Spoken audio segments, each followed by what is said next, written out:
Hello. बंदाए बनते जी। जियो बोलिए। कैसे हैं?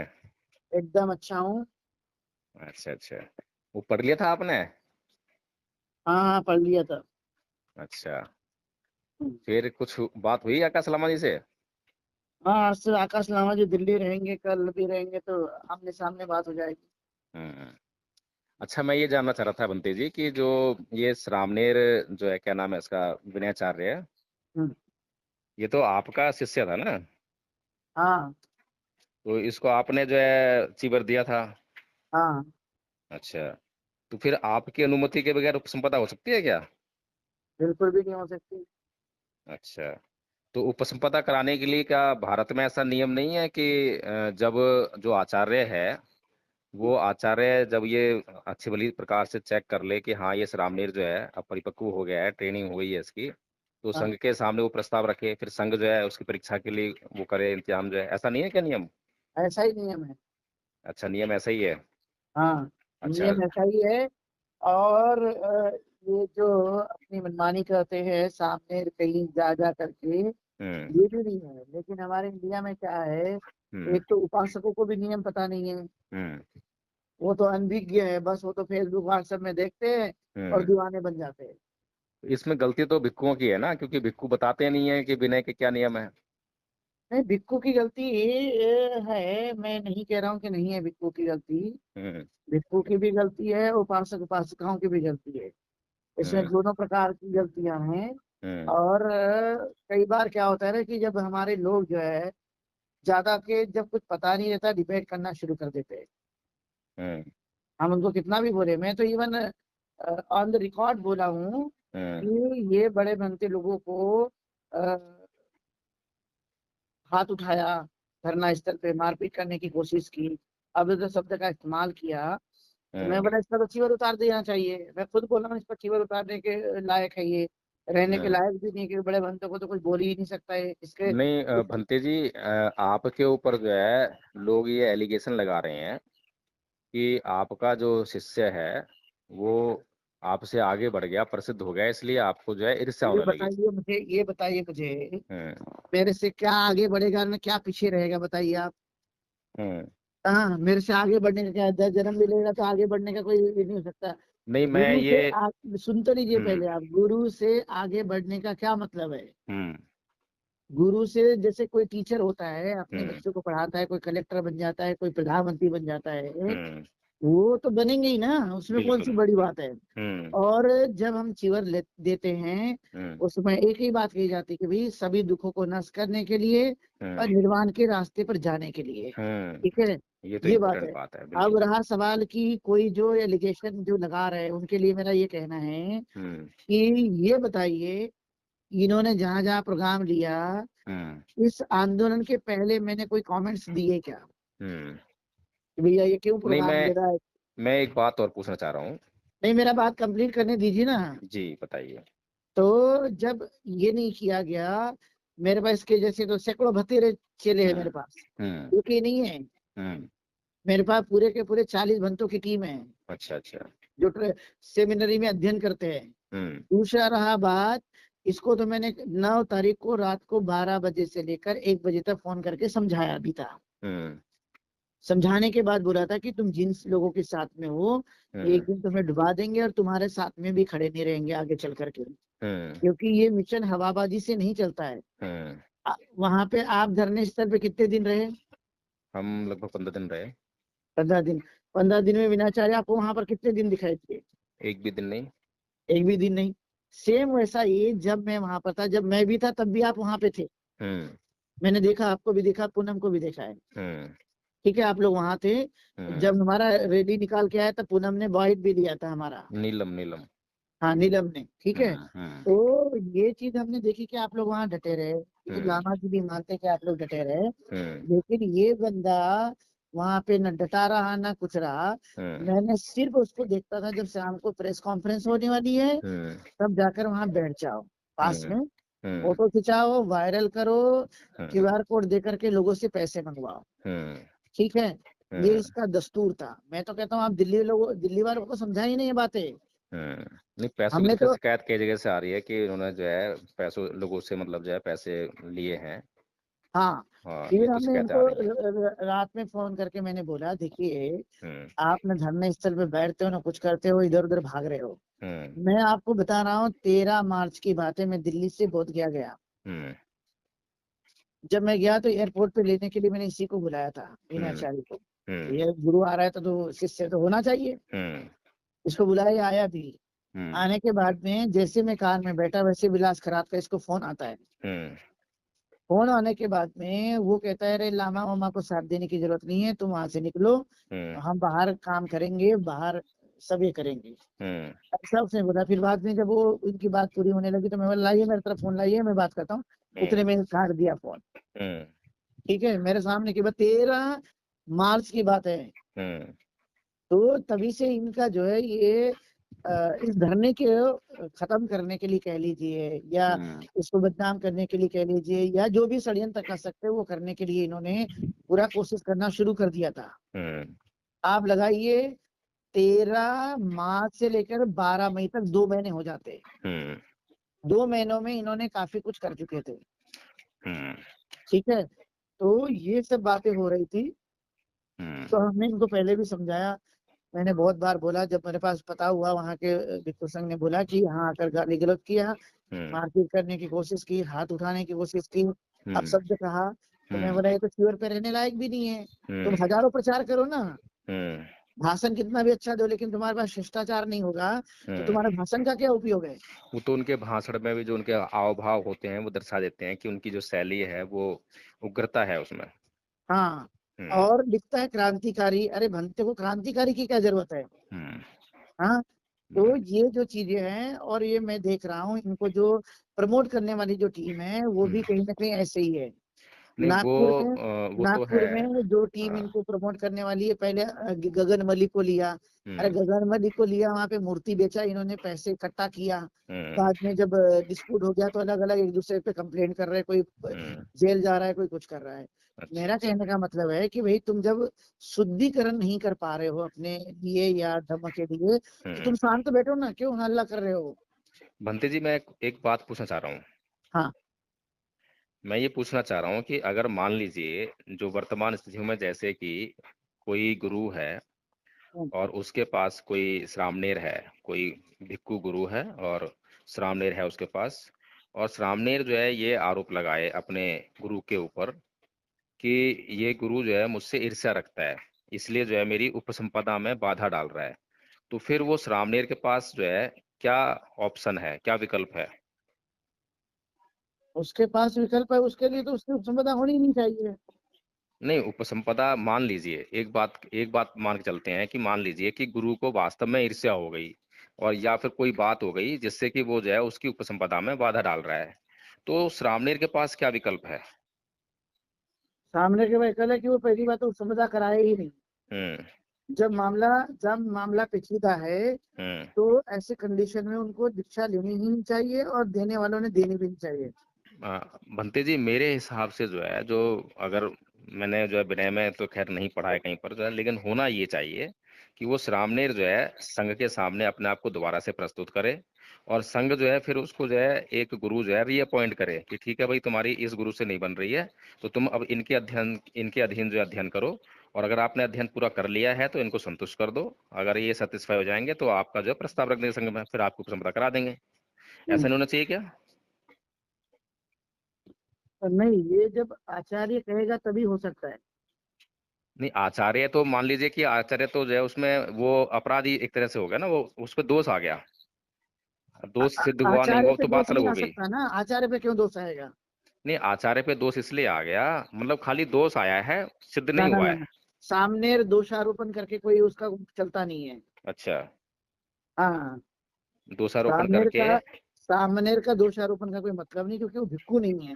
लेकिन अगर ऐसा कुछ डिस्प्यूट होता है श्रामणेर और भिक्खु के बीच में, गुरु के बीच में, तो उसका जो निवारण है वो तो संघ ही करेगा ना।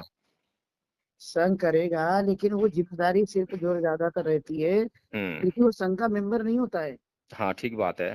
तो संघ का भिक्खु मेंबर होता है, तो भिक्खु के लिए संघ करेगा, लेकिन जो सामने रहे, वो सामने का रहता है, वो सिर्फ गुरु से ही करे सब हाँ, कंसर्न। तो मैं वही कह रहा हूँ ना, मान लीजिए कि अब भिक्खु संघ होता है, भिक्खु संघ में हाँ जो है, जो भिक्खु लोग हैं, अगर किसी भिक्खु के ऊपर कोई एलिगेशन आता है, अभी से एलिगेशन छोड़ देते हैं, कोई भी सामान्य एलिगेशन आ गया, हाँ पराजिका का आ गया या कोई भी और जो विनय के अंदर जो भी है वो आ गया, तो उसमें भिक्खु संघ जो है उसके ऊपर जो है वो कार्रवाई करता है ना भिक्खु के ऊपर, हाँ तो वो भिक्खु का मामला होगा आपस का जो है। हाँ ऐसे ही मान लीजिए किसी श्रामणेर ने भिक्खु संघ को शिकायत कर दी कि हाँ मेरा गुरु जो है मुझे अच्छी तरह ट्रेनिंग नहीं दे रहा है, हाँ। तो उसकी जो कार्रवाई जो है वो भिक्खु संघ ही करेगा ना, वो तो अपने जो आपका भिक्खु है तो आप देखेंगे उसको जो है, तो फॉर द टाइम बिंग जब तक जो है श्रामणेर की तो वो जो ट्रेनिंग वो तो रुकेगी नहीं, तो उसको दूसरा भिक्खु दे देंगे ना संघ जो है, ऐसा होता है उन्हें- ना। ना ना ना, जब तक गुरु ना कहे तब तक कुछ ना होता हलचल। नहीं, गुरु मान लीजिए कि अब संघ ने मान लीजिए निष्कासित कर दिया। संघ इसके लिए कोई इनिशिएटिव नहीं लेगा, क्योंकि हम्म, ये सामने रहे। मैं एक बात और सा, एक एक और मैं। सामने देखिए देखिए ना, हाँ। जैसे मान लिया आपका बेटा है, हम्म। एग्जाम्पल के लिए, हम्म। वो स्कूल में गया, स्कूल के रूल के मुताबिक टीचर का उसने जो भी किया, हम्म। टीचर ने जो भी पनिशमेंट दिया है, हम्म। ठीक है, तो वो क्या होगा, टीचर ने पनिशमेंट देने के बाद टीचर के पास से वो बात गई पेरेंट्स के पास, हम्म।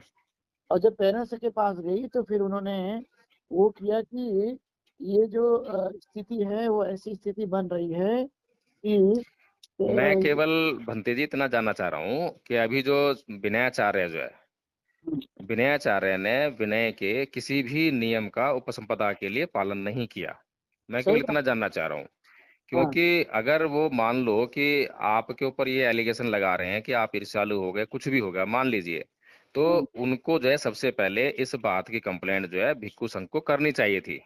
हाँ और उपसंपदा तो जो है किसी आचार्य के प्रस्ताव करने के बाद ही हो सकती है। हाँ जब तक कोई आचार्य जो है प्रस्ताव नहीं करेगा कि हाँ मैंने जो है इसको ट्रेन किया है, मैं संतुष्ट हूँ इसकी ट्रेनिंग से, जो है जब तक जो है हाँ, उसकी उपसंपदा का तो मतलब ही नहीं है। सही बात है।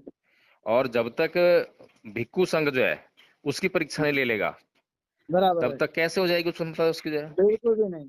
लेकिन भारत में क्या है बंटी जी कि भारत में तो चीबर जो है मार्केट में बिकता है, हाँ, ये तो गलत है। तो चीबर खरीद लाओ और किसी भी भिक्खु को जो है 10-5 रुपए दे दो रिश्वत के जो है, तो हाँ वो उपसंपदा खुद ही कर देता है।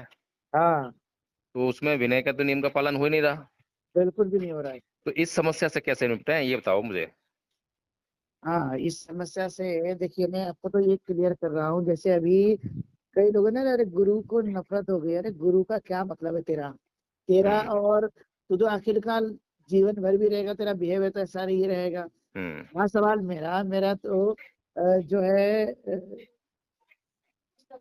इससे कोई उतना ये नहीं कि भैया मेरा इससे कोई आगे बढ़ना पीछे बढ़ना, ये तो कोई मेरा झंझट ही नहीं है। हम्म। मेरा आगे बढ़ना का कोई, जैसे बोलते हैं वो ना तो एक किसी को, भिक्खु का कोई इन बातों से मतलब ही नहीं होता। हाँ, अय्या अपमान ही मान लाभपनि साई सम्मान आई इन सब निब्बान चीजों से कोई गामनी। मतलब नहीं होता है मुझे, ठीक है। हाँ। आपने इतने दिनों से मुझे देखा भी होगा, बिल्कुल। ठीक है। इवन मैं आपको बता दूं, हम्म। महाबोधि महाविहार की एक पोस्ट भी मेरे फेसबुक से आज तक न हुई है। हम्म। काम कितना कर रहा हूं मैं, हम्म। देखिए ना, जमीनी जमीनी से जुड़ करके मैं अभी तक काम कर रहा हूँ महाबोधि के नहीं, लिए। वो जो दूसरा, भंते जी मैंने जो है ना जो आंदोलन में जो है जो सवाल उठाए हैं, हाँ, ये प्रमुख सवाल है ये। नहीं मैं उसका अब तो आपसे क्लियरेंस भी मैं वही करूंगा। सवाल, आपसे भी नहीं वही नहीं, सवाल कर रहा हूँ मैं। मेरा तो सुन तो लीजिए पहले। हम्म। जो एजुकेशन की बात है, रहा हम्म। सवाल, मैं दो तीन बातें क्लियर करना चाहता हूँ। हम्म। रहा सवाल, लोग बोलते हैं नाम का, अरे नाम का तो मेरा ऑलरेडी है ही है, नाम नाम का कौन बोलेगा कि नाम पीछे है। हम्म। तुम जिन लोगों के पास जा रहे हो ऑलरेडी वहां पे पहले कितने दिनों से जाके आए हो, कि 10-15 साल से लोग उन लोगों के पास जाकर आए हो जो भतेरे छेले पड़े हुए हैं मेरे, हम्म। ठीक है। तुम्हें तो फेसबुक व्हाट्सएप पे देख के तुम्हें वो बुला रहे होंगे, हम्म। लेकिन मैं तो हकीकत में ट्रेनिंग देकर आया हूँ उन लोगों को। हम्म। दूसरा, आप देख लीजिए कि ना मुझे बीटीएमसी में जाना है, हम्म। न मुझे वहाँ बोध गया में रहना है, हम्म। ठीक है। हम सिर्फ बोध गया जाएंगे दर्शन मात्र के लिए, हम्म। जो हमारा होली प्लेस है इसके लिए। हम्म। रहा सवाल बीटीएमसी का, लोगों को लगता है बीटीएमसी में हमें जीवन भर पर्यंत नहीं जाना है, हम्म। हमारा उससे कोई मतलब नहीं है। हम्म। इसको जाना है, जो मुक्त होगा तो जो हमारे बौद्ध भिक्षु होंगे या जो उपासक हम्म। लिए जाएंगे, हम्म। जो भी होगा फाइनल डिसीजन, वो लोग हम्म। जाए ना, हमें क्या दिक्कत है। तो इसलिए हमें हम्म, ईर्ष्या का सवाल नहीं है, हमारी तो सिंपैथी हाँ, सिर्फ बीटीए को रद्द करने के लिए और महाबोधि महाविहार को हम्म, मुक्त करने के लिए, कि हम्म, होल सोल में वहां पर हमारे धम्म का प्रभाव होना चाहिए। अच्छा बंते ये जी, ये ये जो ये, ये है, सुन तो जी, लीजिए। हम्म, फिर रहा सवाल भैया कि तुम्हारी पहचान की बातें, हम्म, ये बताइए आप मुझे कितने सालों से जानते हो, या मैंने आपको बोला कि मेरा पहचान के लिए मेरा ये फलाना फलाना कराओ, किसी हम्म, मीडिया वालों को बोला कि मेरा फलाना फलाना पहचान करा दो, हम्म, किसी को आज तक किसी को बोला मेरा नाम पहले दिखाओ बाद में किसी का दिखाना। हम्म, मेरा पहचान से कोई लेन देन नहीं, किसी से हम्म, मुझे कोई ईर्ष्या नहीं, कोई काम करे कोई दिक्कत नहीं मुझे। हम्म, मुझे बहुत सारी कई चीजें पता रहती है, लेकिन फिर भी मैं मौन इसीलिए रहता हूँ, चलो भाई कभी ना कभी सुधार आ जाएगा। ठीक है। मैंने तो इसको तब बोला हूँ जब हद पार कर चुका है। हम्म, इसने 14 अप्रैल को नोएडा से पद यात्रा की घोषणा की, उसके फेसबुक पे जाकर देखिए। हम्म, लेकिन चला क्या पद यात्रा में ये? लेकिन धन बहुत इकट्ठा कर लिया, हाँ। धन बहुत इकट्ठा कर लिया नहीं उसके बाद, उसके नाम पर जो है। हाँ, उससे क्या था, ये इसका जो मकसद रहता है, ये फेसबुक या व्हाट्सएप पे जो चलाता है, इसका एक हम्म, ही मकसद है, पैसा अभियान। हम्म, ठीक है। अब 12 तारीख को 12 लाख। हम्म, अब ये बताओ मुझे, 12 लाख एक प्रधानमंत्री की रैली में लोग इकट्ठा नहीं होते? हम्म, तुम प्रधानमंत्री से ऊपर तो नहीं हो ना। वो बड़ी बड़ी बातें करना तो धम के वैसे ही खिलाफ है। हाँ, वैसे ही खिलाफ है। हम्म, दूसरा, झूठ बोलना, झूठ का प्रचार करना, वो भी खिलाफ में है। बिल्कुल। भैया जब 12 लाख वहां पे व्यवस्था नहीं है, हम्म, टॉयलेट नहीं है, रहने की व्यवस्था नहीं है, हम्म, वहां तो 30-40 हजार लोग इकट्ठा होते हो चांटिंग में, तो ऐसे भी लोगों को खाना नहीं मिलता वहां पे। हम्म, ये ठीक हजार बात लोगों है की कि नहीं व्यवस्था बताइए? मुश्किल हो जाती है। हाँ। हम्म, तो ऐसा नहीं है, ये सब जो हम्म, बकवास करता है इसके विरुद्ध में था मैं। और हम्म, मैंने इसको ऐसा नहीं, इसको बोला भी मैं चाहिए मतलब और जो उतारने गुमराह के लिए। कर रहे हैं लोगों को उसके खिलाफ आप बोल रहे थे। हाँ। हम्म, ये जो उसने किया था हरकतें, उसको मैंने बल्कि फोन करके बोला, 9 तारीख की बात है ये। हम्म। अच्छा, 9 बजे मैं की। ये जानना चाह रहा था कि त्रिपिटक का अध्ययन करा है क्या इन्होंने कुछ भी? इसने कुछ ना किया अध्ययन, ये क्या करता है मैं बताता आपको, ये क्या करता है। हम्म, ये सिर्फ यूट्यूब देखता है रजनीश का, अच्छा, रजनीश का, ओशो रजनीश का, उसका ओशो का। बैठने का, ओशो का बैठने का हम्म, स्टाइल उसका वैसा। हम्म, उसको मैं बोला अभी 13 मई को जब वो मीटिंग हो रहा था सिक्किम हम्म, हाउस में, आगे हम्म, बैठ गया ऐसा, पैर पे पैर ऊपर है, कहने पैर नीचे रखो तुम। हम्म, ऊपर पे ऊपर रखने का बात नहीं है, तुम दोनों पैर नीचे रखो, सिस्टमेटिक बैठो। हम्म, ऊपर में ऊपर रजनीश का स्टाइल मत मारा करो, यहाँ रजनीश का नहीं चलता है हम्म, ऐसा। तो वो यूट्यूब देखता है, इसको कोई पढ़ने लिखने से मतलब नहीं, छोटी छोटी बाइट करता है, क्योंकि वो इसने वो एक यूट्यूबर है ना, हम्म, हाकर, हम्म, हम्म, उसको पाल रखा है। और इनको पता है कि लोग इंप्रेस कैसे होते हैं, किन हम्म, शब्दावली से इंप्रेस होते हैं। भावनाएं से। हाँ, तो वो चीज हम्म, ये लोगों के सामने डालते हैं। और हम्म, क्या होता है, लोग घर में बैठे हैं, हम्म। खाली किसी का पति कमाने के लिए लेकिन जा रहा है। भंते जी, समस्या तो जो है हमसे ही है ना, हमसे ही उत्पन्न हो रही है, क्योंकि हमारे पास भिक्षु संघ नहीं है। कोई भिक्षु संघ है बताइए आप मुझे। देखो अगर कोई भिक्षु, भिक्षु संघ होता भिक्षु तो आपने भिक्षु जैसे में ये तो, आचरण देखा तो आपने शिकायत करनी थी ना भिक्षु संघ से। नहीं नहीं, भिक्षु संघ के तो वहां पे ऑलरेडी भिक्षु संघ था ना, भिक्षु संघ ने तो मुझसे शिकायत की ना। कौन सा भिक्षु संघ है बताइए, क्या नाम है उसका भिक्षु संघ का जो है? देखिए वहां पे जितने भी वरिष्ठ भिक्षु बैठे थे धरना स्थल पे, हाँ, जितने भी थे वहां पे, हाँ, सभी ने सभी ने, कौन कौन से धरनास्थल बैठे थे? बहुत लोग थे वहां पे, कितने का नाम बताए, वो पूरे देश एक से दो का थे तो वहां नाम पे। बताओ, कौन कौन से वरिष्ठ भिक्षु थे? वहां पे प्रज्ञाशील भंते जी थे, अच्छा, वहां पे शिलानंद भंते जी थे। अच्छा। ठीक है। तो ये जो ये वरिष्ठ भिक्षु हैं, क्या ये इस बात को मानते हैं कि एक बौद्ध भिक्षु के लिए जो है, जो ईंट पत्थरों की जो इमारतें होती हैं वो विरासत होती है, बौद्ध विरासत होती है? एक भिक्षु के लिए क्या ये महाबोधि महा टेम्पल जो है, क्या बौद्ध विरासत हो सकती है? नहीं नहीं, बौद्ध विरासत का मतलब ये है कि वो ज्ञान प्राप्ति का स्थान यदि है। नहीं, एक भिक्षु जो है इन विरासतों से क्या लेना देना उसको जो है, उसका तो नहीं नहीं मतलब धम्म और विनय से है ना। नहीं नहीं, विरासत से मतलब ये है कि वो एक देश का नागरिक भी तो है। नहीं, देश का नागरिक होने उसको से आपको उसको जो आप जो राइट्स, है, जो नहीं नहीं ऐसा नहीं है, कॉन्स्टिट्यूशनल जो चीजें आप भिक्खु, इसका मतलब कॉन्स्टिट्यूशन चीजें लागू नहीं होगी क्या आपके ऊपर में? मैं वही कह रहा हूँ बंते जी, तो वो सुन जो लीजिए ना, कॉन्स्टिट्यूशनल चीजें हैं जैसे वो तो आपके व्यवहारिक। लिए, नहीं नहीं सुनिए, आपके लिए यदि वो विरासत है, हम्म, तो बौद्ध भिक्खु के लिए भी विरासत है। वो बंते रहने के जी, लिए कब्जा, सुन मैं, लीजिए ना, अच्छा, कब्जा करने के लिए नहीं है, हाँ, लेकिन वो आपके हाँ, समाज